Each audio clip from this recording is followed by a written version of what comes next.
It has been a few weeks away from home, but the ASUN Gameday podcast is back in our studio. We had an episode that I kind of did from home during the break. And then, of course, we were live at historic Swisher Gymnasium just last Saturday, but I'm back in the saddle, ready to talk another week of ASUN men's and women's basketball. As we know, we're 1 week in the conference play, and it didn't disappoint. The first week of play, a lot of exciting games across both men's and women's action. But let's start it off talking about the unbeatens.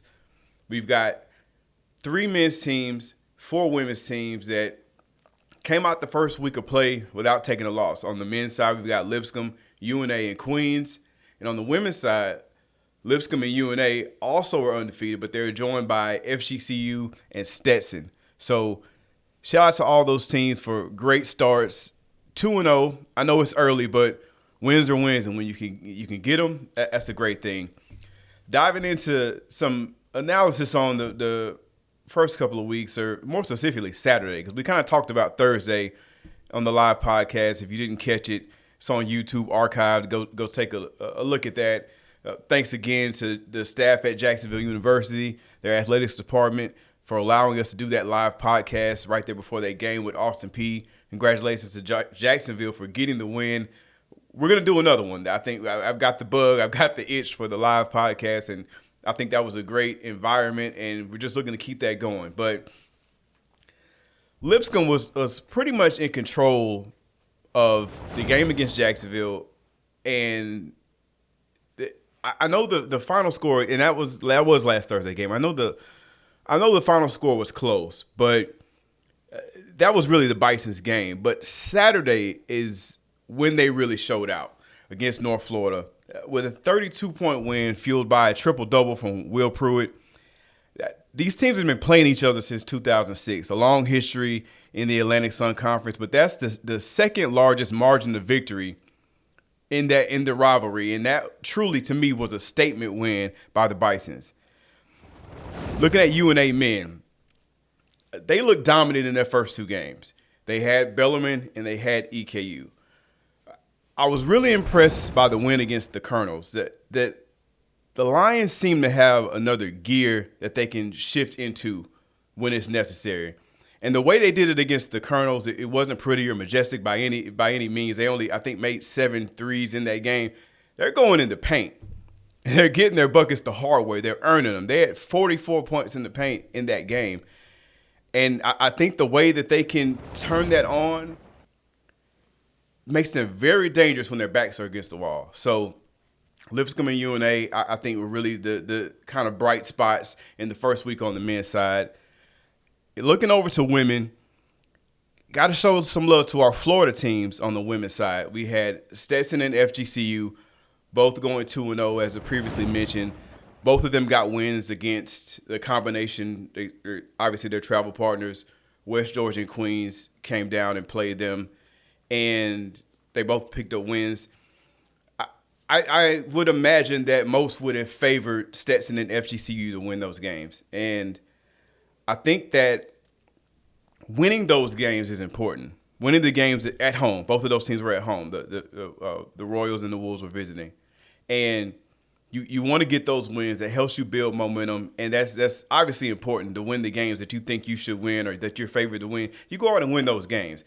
I know they're games you obviously not going to win them all, and then there are teams that are going to play that you may be the underdog or not expected to win those games. FGCU hasn't been in that position too often here in the ASUN, but it happens. But when you're in that position, it's kind of reassuring and confirming the fact that you're favored for a reason.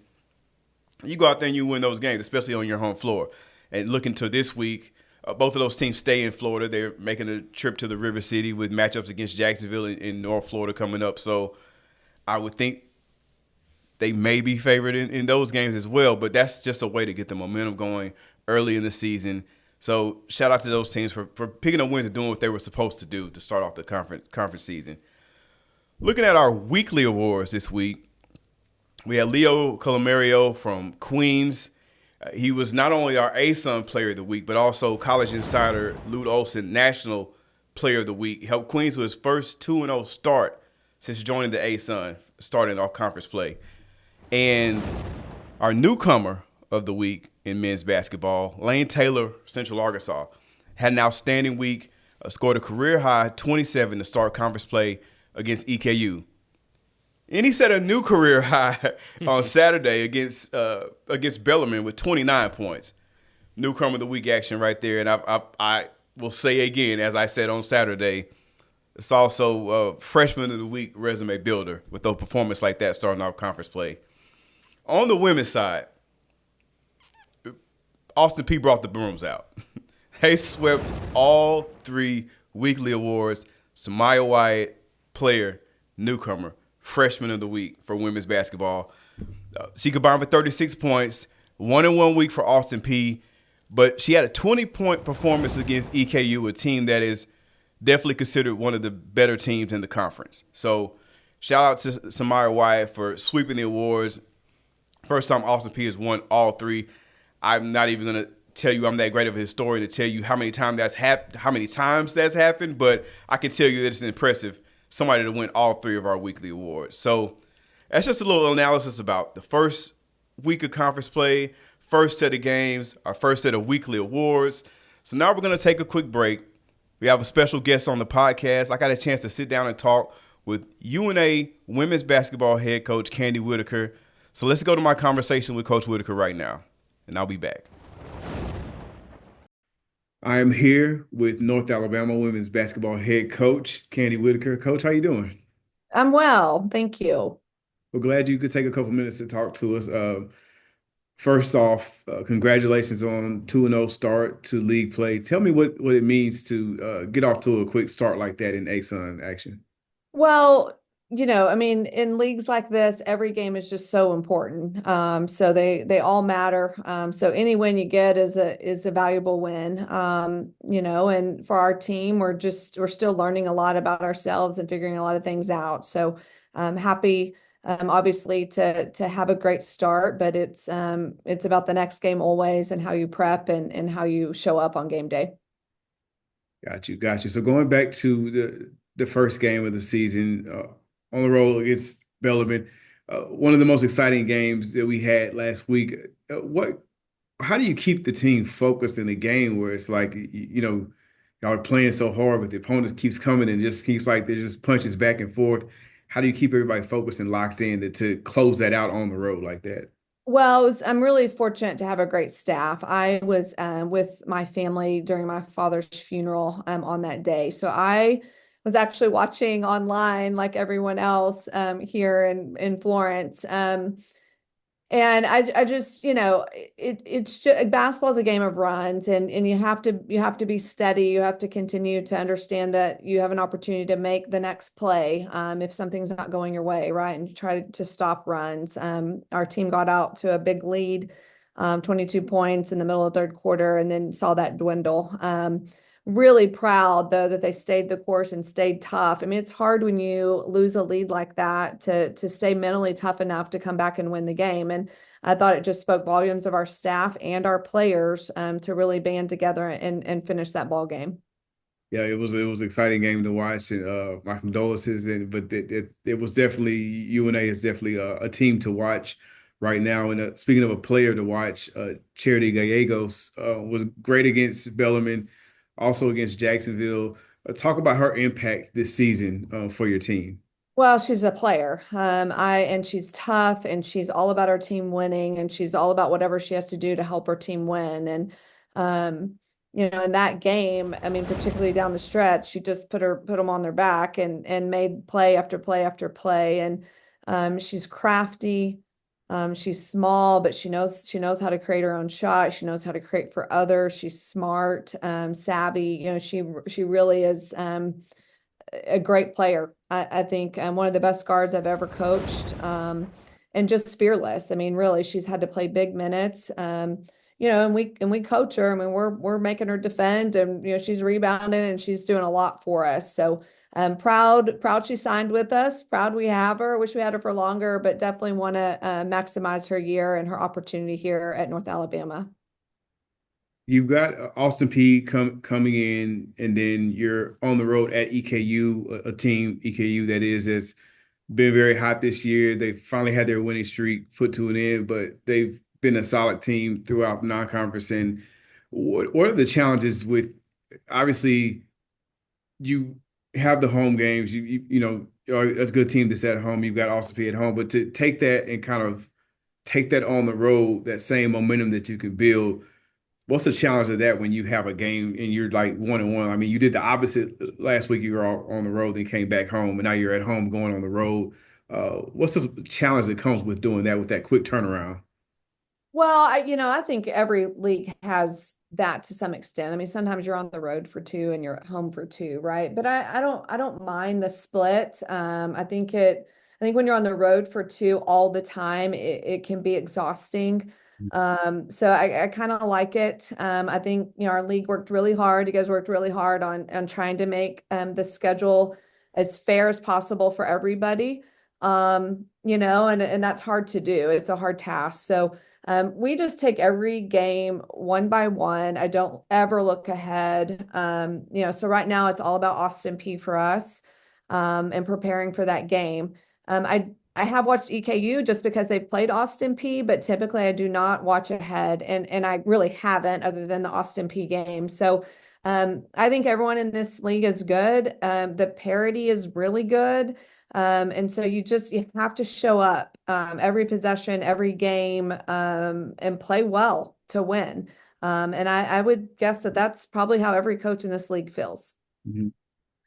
First year at UNA at Florence. What so far has been the most exciting part of this new stage in your career?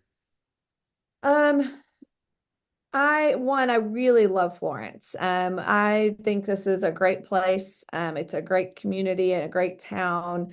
It's been a great fit for my family, my children. The schools here are excellent. The people here have been overwhelmingly welcoming to us. So that has been a really great transition, a very smooth transition. I feel the same about UNA. I think we have great leadership here, from the president to our athletic director, and everyone in between. So um, I think it has a great recipe for success, and excited to be here and excited to build something special. Well, coach, it's been exciting to watch North Alabama the entire season. Obviously, a great start. So once again, congratulations on start, knowing that the job's not done. A long conference season ahead, but we'll be locked in to see how everything goes in Florence. I appreciate you taking some time to talk to us, and good luck on the rest of the season. Sounds great. Thank you so much. Thanks for having me. Thank you. Always great to get a chance to talk to Coach Whitaker. And North Alabama has obviously been off to a great start to conference play. So shout out to what they're doing in Florence on the men's and the women's side. So now it's time for the first set of power rankings. All right. In conference play. I thought long and hard about this. I watched all the games. I just locked in. I think I got it right. For me, I'm at peace with my power rankings. So I'm just going to go out here with it. And then let's go with the women first. Number 6, we've got EKU.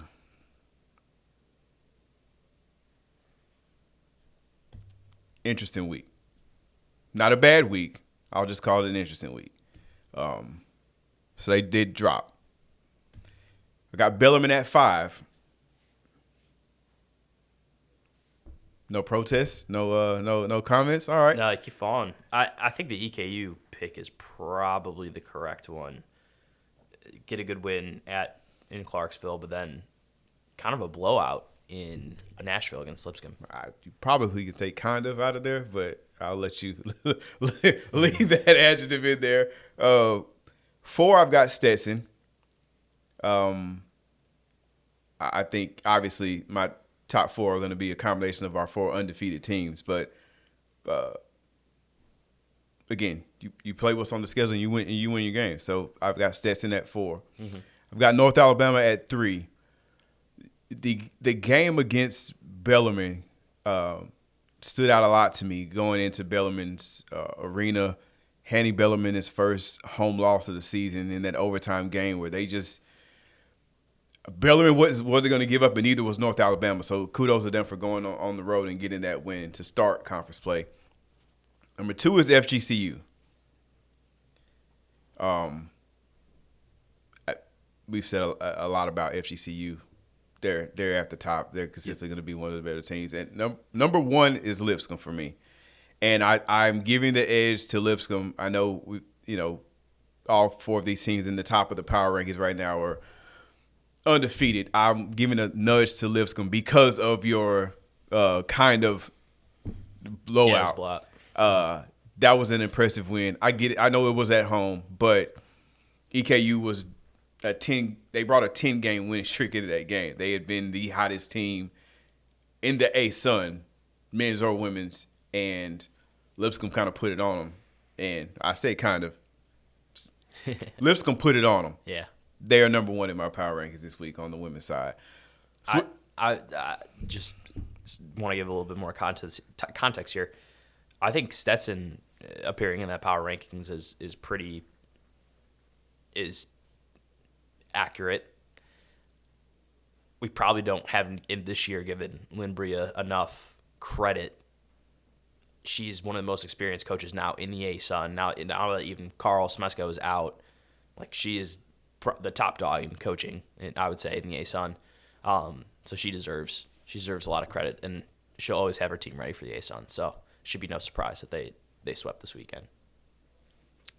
Win, just win, baby. Yep. On the men's side, 6 is EKU. Not a bad week for EKU, but they are 6 right now. 5th, I've got Austin Peay. I think that Austin Peay had a great first game and a not so great second game. Because of that not so great second game, Jacksonville is number 4 in the power rankings, right above Austin Peay. Again, same thing with women. The top 3 is a combination of our undefeated men's teams. 3, I do have Queens at 3, and I have North Alabama at 2. I think the edge I gave North Al was just the fact that they've been hot and consistent, but I think that they're very close. I think that, the wins that North Alabama got, they were at home. Queens was at home as well, but they're just slightly ahead. North Alabama has been up there. Queens is playing their way into a conversation right now in the season, and the number 1 team mirrors the women. It's Lipscomb. I think that they have been the best team so far, and going on the road, beating Jacksonville in Jacksonville's building where Jacksonville had not lost until Lipscomb came into that building and handed them that first loss at home, and then going into UNF Arena and winning the way that they did. It was an impressive road trip. And again, those just like we talked earlier about, you want to win those games that you're not favored, but just the games that are at home, so to speak. Going on the road and getting wins is also a big thing too, and that's exactly what they did. Went to Jacksonville, starting off 2-0 in conference play. So Lipscomb is my number 1 men's team in this week's power rankings. Yeah, I want to give a quick shout out to Queens. They first time ever since joining the ASUN, start the year 2-0 in ASUN play. So congratulations to them. Their team, give a lot of credit to head coach Grant Leonard. He's put together a really, really fun team to watch. If you're like a pure basketball fan, like they just play a really fun brand of basketball. And credit again to Coach Leonard. When FGCU came there, I think a lot of people were expecting FGCU to maybe pick up that win because they have the size advantage. I did not. Really? Queens has FGCU's number. Yeah. To my point, I was going to say FGCU has Keyshawn Kellman, so but size matters, So I get where you're going, but I me personally, I am just from what I've seen, Queens and FGCU, the games are good, but Queens gets them. And the past 2 years in the postseason, they've also got them. Yep. So they do have. I feel like they've got their number. Yeah. So, but anyways, they match up well against that FGCU team. It's a good sign for that Queens team to be able to deal with that kind of size and feel comfortable in their play. So I just thought that Queens was super impressive this week. Their social media is awesome as well. So go check them out. That was an awesome week. And then we talked up a lot about this first weekend, William, and we mentioned how the teams that were playing in the River City here in Jacksonville were probably going to tell us a lot about how the season was going to go. And while I feel like we learned a good bit, there's still, I think, a lot to discuss. We thought maybe there'd be 2-0 teams leaving. We get only Lipscomb leaves Jacksonville 2-0. Jacksonville University had that first game against Lipscomb. McCray fouls out. They had to come back in that game. Not really perfect, but they followed up with that Austin P win where they out-physical one of the most physical teams in the league. So you kind of felt good about that after, and they beat up on Austin P, frankly. Like, it was by, I want to say, like 16 minutes left in the second half. It kind of felt like Jacksonville should be able to coast. It was probably, at that point, it was a 9-point deficit. But it felt like so much more just because they were out physicaling. They were way too physical for Austin P in that game, and I think Austin P got frustrated. But Austin P won that first game against North Florida. They used their size and say wit to their advantage and were able to pick up that win. So we learned something, but like there's so much more we have to learn. I think it's a lot of matchups, not just. I was talking about Queens and FGCU, and that FGCU team, because of that size, is going to be a problem for a lot of teams. But Queens matches up well with them. The same can be said for Austin P and Jacksonville. That Austin P team is going to be a problem for a lot of teams. But Jacksonville matches up well with Austin P. And, I mean, they played the exact same game that they played last year in that building. I think the score was 60-something to 40-something. The same thing it was this year. Like that's as I said on the podcast before that game, if they get caught into that grinded out game with Jacksonville, that's going to go in Jacksonville's favor for Austin P. I just didn't think that I don't think that's their type of game. And the game they had to play against North Florida, different kind of game, that fits them more. I don't think that they will be unsuccessful against everybody like that, but that's Jacksonville's bread and butter. That's what they do. They would love to just 50, 60-point games and just call it a night. Make it a boxing match. Yeah, that's they're all for that. So when it's time to put body up and kind of use a little muscle down low, that's Jacksonville. And I think credit to Lipscomb for being able to play both ways. That's like one of the big things. You get two completely different games from Lipscomb in those two games. Joe Anderson, 18 points, 7 steals in that game against Jacksonville. He's a big time shooter. And then the second game, he only has 10 points, 6 rebounds against UNF. They don't need him as much. Whereas, because you got triple double from Will Pruitt. Exactly. So, you got Will Pruitt out there. He got 13 rebounds in that game. He averages 5.5 per game, and he's just out there snatching everything down. Yeah, he turned it on to another level. And Hardy's must have been kicking in. Yeah. We have a good lunchbox with Will Pruitt coming out later this week on Friday. So stay tuned for that. That'll be on our YouTube page and our website. Back to this point too, though, like Jo has 21 points against UNF, 5 rebounds, and only able to get 10 points against Jacksonville. Like, they were able to win both ways, like relying on their shooting more, whereas in that UNF game you could just rely on Jo to get you buckets, and then kind of coast that game out. Whereas you could fight with your guards in a Jacksonville game and count on your scoring that way. Whereas against a UNF, you could get the ball in the paint a little bit more and get Jo involved more. So I thought that was interesting. Which I think is both of those games for Austin people is the same. It was the same way. Say Witt has 23 points against UNF, right? Because they're just dropping the ball down low and he is just dominating. That didn't work the same on Saturday against Jacksonville. So yeah, but. Like you said, we thought it could go a certain way, and you got 2 1-1 teams and 0-2 team. UNF dropping both at home, and then you have Lipscomb coming down here on the road and picking up 2. So I think that combination of teams was 4 teams that are clearly 4 of the best in the conference, in non-conference coming in. Now, we can see how this thing shakes out. Obviously, North Florida had a tough week to start, but they had 2 tough opponents coming in. So I'm not ready to just write off UNF by any means right now at 0-2 in league play. A lot of games left, 16 to be exact. Things can always go in a different direction, but that it was definitely a lot to digest from the games that took place in the city of Jacksonville last week. So looking forward to this week's action, on the women's side, the game of the week is a matchup between 2 teams that were expected to contend for the title. Lipscomb at Central Arkansas. UCA was number 2 in the rankings preseason. Lipscomb was number 3. The Bison's coming to this one after handling business at home against North Alabama and EKU. The Sugar Bears split contest with Jacksonville and Bellarmine.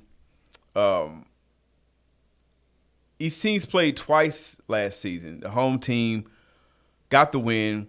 Central Arkansas has yet to lose this season at home. And you got Lipscomb is only 1-3 on the road. So definitely going to be tuned into that one just to see. I mean, something's got to give. You got an undefeated team, 2-0 league play, a team that hasn't lost at home. It's going to be pretty interesting. And then another game, Stetson at Jacksonville. I feel like these games between Stetson and Jacksonville are always tough, always close games when these teams play. You got to go all the way back to 2022 to find a game that ended with a final score that had a double-digit winning margin. These games are close. I know Stetson has controlled the recent history, 5 wins in a row, but I think this Jacksonville team is better than their 0-2 start to conference play, and they're tough to beat at home. They're 4-0, so they don't lose on their home court as well. North Alabama at EKU. Both teams compete on Wednesday. UNA at home against Austin Peay, EKU on the road at West Georgia before they play on Saturday coming up. And UNA was one of 2 teams that actually went on the road in the opening week, the other being the Colonel. So this should be a good game in women's basketball. On the men's side, game of the week, Queens at Lipscomb. They're facing off in the Music City. Both of these teams went 2-0 to open league action, as we've touched on several times. The Royals are bringing a 2-5 road record to Allen Arena, where the Bisons have only lost once. These programs have only faced off twice. The Bisons have won both games, and interestingly enough, they've only played in Nashville. So we need to have a conversation with the scheduling guys to see if we can get this matchup to take place in Charlotte. But these are 2 of the top scoring teams in the league. The ASUN's top individual scorer, J.O., is going to be on the floor going against our reigning player of the week and mid-major national player of the week, Colomario. I think this game is going to say a lot. Lipscomb, obviously, we've talked about how good they looked. Patrick has noted how great Queens has played. Now that team has to take it on the road, where they haven't been great on the road, and Lipscomb has been very good at home. But I think that's a game to keep an eye on, because if Queens can get that one, we're having a different conversation about Queens next week. West Georgia at Austin Peay. Wolves still looking for their first conference win. I feel like they have a tough test clearly on the road at Austin Peay. The Governors are still one of the best teams in the league, in my opinion, and I'm sure that crowd at Clarksville is going to be lighting that up for their home opener in conference play. It's going to be a tough environment for West Georgia, but it's a big but. If they can go into that building and get a win, I think it would be huge for the rest of the season. I'm not saying I'm predicting that to happen, but that would probably be one of, if not the biggest upset of the week until West Georgia beats Lipscomb on Saturday inside Allen Arena if they were to go 2-0. But that first game they've got against Austin Peay is definitely going to be a challenge. And another game that I'm paying attention to this weekend, Jacksonville at EKU. It's a new season. I'm not going to dwell too much on what happened last year, but I do remember what happened in the quarterfinals of the 2024 ASUN Championship. Jacksonville, as a 10 seed, took down the reigning regular season champion EKU. I'm sure EKU would love to get some get back on Saturday. It's a new season. This is a new team, but we've got some usual suspects from that game that was played last March. I mean, Devontae Blanton, Turner Buttrey for EKU, Rob McCray, Stephon Payne for Jacksonville. I'd say both of those teams had losses this week that they probably feel they could have won. And I think that is the recipe, taking in, both probably feel like they could be 2-0 had they played a little bit better. They remember that game last year. That's the recipe for this to be a great game on the men's side on Saturday when Jacksonville travels to play EKU, who is also opening their new arena. That's happening this weekend as well. So excited to see what that looks like. I'll be tuned in for all the action. Please do the same. Week 2 of conference action. This is what we've been waiting on. The games, they really matter. I mean, all the other stuff that happened before matter, but this is it. This is really where it's the most exciting time of the season. We're in conference play. So, again, we're locked in. Appreciate you for tuning in to this episode of the podcast. Check out the games. Watch the games. We've got games on Wednesday. We got games on Thursday, and a full slate again on Saturday of men's and women's action. I'm William Hall, the ASUN Gameday podcast. Signing off.